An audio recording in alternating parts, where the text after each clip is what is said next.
Om Swastiastu. I did not grow up in Bali. I was born here, but at age 3 months, I moved to Sydney, Australia. Living in Australia, I experienced a much different culture than where I was born. I grew up Balinese, but in a Western country. And after 7 years, I moved back to Bali. Being in Bali and being Balinese didn't feel normal to me. I knew that I came from a Balinese family and that my full name was Balinese, but I needed time to get used to it. My family is, however, a mix of half Australian and Balinese, and my relatives are just the same as me. Now in Bali, I'd go to many different ceremonies. We pray and gather around the Balinese community of Ubud, which is where I'm originally from. And in my perspective, Ubud feels very sacred, yet it is highly touristic. The mix of Balinese and Western culture is seen all around town. So let's start off with my family. My grandfather, Tjok Raka Kerthyasa, is the Bandesa Agung, which is the cultural and spiritual leader of Ubud. He is also the senior member of the Ubud royal family. My grandmother, Asri Kerthyasa, used to be known as Jane Gillespie, is of Australian and British heritage. In my family, everybody has Tjok as their first name. And this name symbolizes a royal lineage going back to the Majapahit rulers who originally came from Java and settled in Bali in the 14th century. Being younger, I wasn't aware of my family's history, nor the name or the culture. All I knew was that I came from a Balinese family and that we pray and go to temples, and that's that. During ceremonies, I'd get bored, waiting around for the priest to show up or waiting before praying. It was hot, it was crowded, and it was boring. So I needed something to do to pass time. And luckily, my uncle is a photographer, and he'd bring his camera all the time to these ceremonies. Well, one day, he let me have a go at taking photos, and this is where my passion for photography started. During ceremonies, I'd go around and around, taking pictures and capturing all the action. I really enjoyed taking photos of ceremonies and temples because it was very interesting to me and it gave me something to do. I'd take photos of the beautiful offerings and the colorful decorations and the different symbolic items and statues.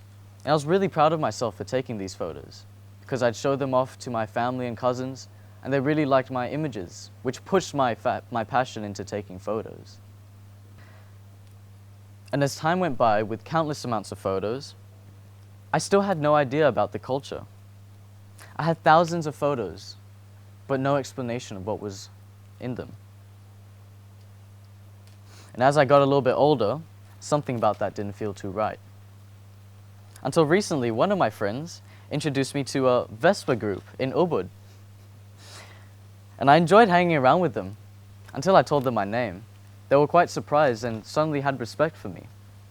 Turns out that was because of my family name.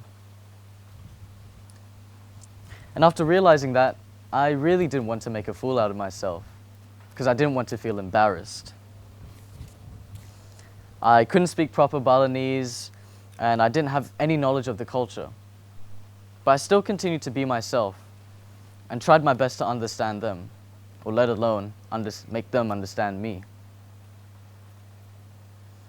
And a few months later, I was at the beach with my friends late at night, and there was this big rock there, and we decided to climb it. Some part of me knew that this was wrong, but I still continued to do it anyways, until some guys flashed a light at us and started yelling, and we jumped off and we ran.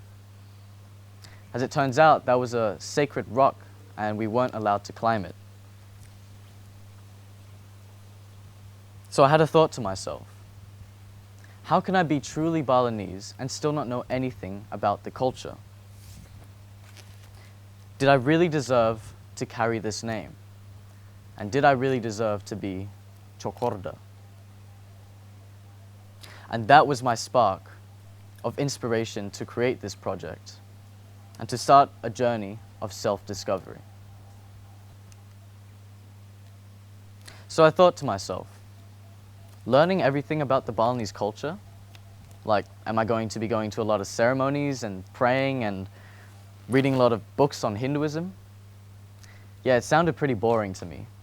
Still interesting, but that idea didn't seem too appealing. But then I realized I have all these photos of ceremonies, and the best way I learn is through images. And this was when I was introduced to Panca Yadnya, to the 5 principles of devotion or sacrifice. This principle is used in almost everything that happens in Bali, from ceremonies to putting down offerings in your house. This principle is basically the broader perspective of everything that happens in Bali. The idea came to me that I could connect all of my photos to these different categories and to start to learn from that. First off, we have Dewa Yadnya, devotional rituals for the supreme god known as Sangyang Widiwasa. This principle is used in almost every ceremony that happens in Bali. For example, bringing fruits and offerings to the temple, or even cutting off a head of a chicken or a pig. This action is a sacrifice for the gods to allow the ceremony to begin. This sacrifice is not only for the gods, but also for the universe and for the cleansing of the environment before the ceremony. One big example of this ceremony is Malasti, the ceremony of purification and cleansing. Secondly, we have Manusa Yadnya, the term for rites of passage. This principle is commonly used for the Oton, which is a Balinese birthday ceremony that happens every 210 days. We still have our normal birthdays, but we also have the Oton, which is celebrated to strengthen and cleanse the soul. Aside from the Oton, one of the big ceremonies that every Balinese person goes through is the tooth filing ceremony, the cleansing of character, and the opening towards adulthood. This ceremony is usually celebrated when you're 16 years old or older, and I remember doing mine back in 2018. They had to be extra careful with me because I still had my braces on. My grandmother also participated in the ceremony and was the oldest member to join me and my cousins. Aside from that, marriage is also a very important ceremony that goes under Manusa Yadnya. Thirdly, we have Pitra Yadnya.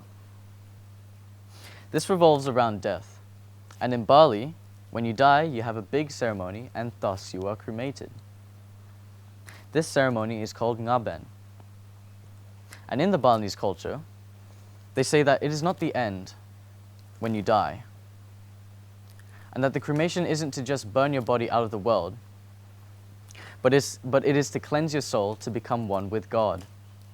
This is called Atma Vidana, and it goes in 2 forms, Pitar and Ngasti.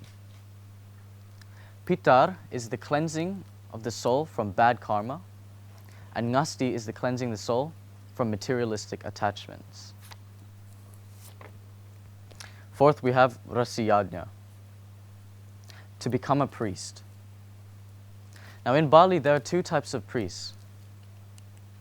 The Pandita, which is the high priest, and the Pinandita, which is the priest for the temples and homes.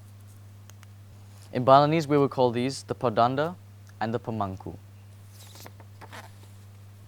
The initiation process to become the high priest is called Madiksa, which means to be reborn. They will also have to change their name after the initiation. This is called Dwi Jati, which is a process of symbolic death, rebirth, followed by purification.